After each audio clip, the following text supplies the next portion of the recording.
I was really surprised the last time I picked up some jarred baby food that one of the ingredients in this product that was for infants was sugar. There's really no reason to give an infant sugar. One of the other concerns with jarred baby food is that because of the high temperature that these jars go through to make the product shelf stable, the chemicals from the gasket actually leach into the baby food. So I'm going to show you a pretty straightforward recipe for baby food. I would get a couple of organic apples. I peel them, core them, and just chop them up. Quinoa is a grain from South America. It's really high in protein and it makes an excellent ingredient in baby food. I took half a cup of quinoa and I put it in a sieve like this, and I just rinsed it. There is a good reason for rinsing quinoa, and that is that quinoa has a bit of a bitter coating on it. So you really should rinse it before you cook it. And then it's usually cooked 1 part quinoa to 3 parts water. So in this case, I took half a cup of quinoa and I cooked it up with 1.5 cups of water. And this is the final product. As you can see, it really puffed up in volume. So I'll just set this aside, and in the meantime what I'll do is I'll cook up the apples. So it's 2 apples here with about half a cup of water. The quinoa takes about 10 minutes, the apple takes about 10 minutes as well. Yeah, so the apples are cooked. They're not overcooked. If you just squish them with a fork, they'll break apart quite easily, but they're not mush. And I'll just put them in a blender. And I'll just add a little bit of filtered boiled water just to make the blender go. And then we'll just puree it.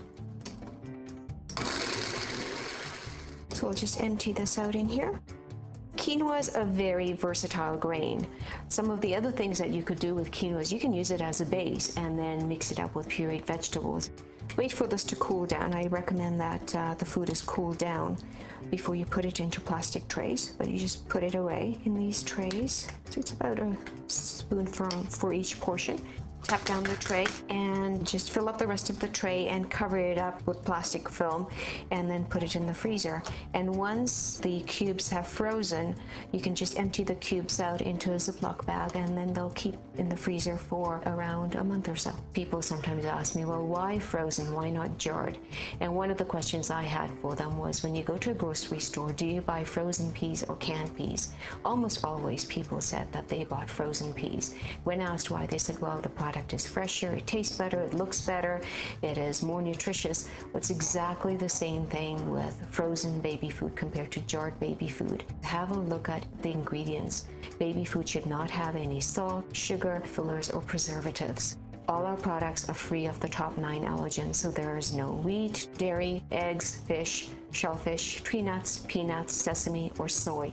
They're organic, kosher, age appropriate. And this is really important because a lot of baby food that's available is very finely pureed. And pediatric nutritionists specify that baby food should not all be fine purees. Entry-level foods, sure, they should be pureed, but the other foods at 7 months and older should have some texture to them. Always taste your baby's food and you'd be surprised what a difference there is between stuff you make at home or frozen baby food compared to the jarred baby food. Baby food should taste great. We want nice tasting food. Why shouldn't babies have good tasting food too?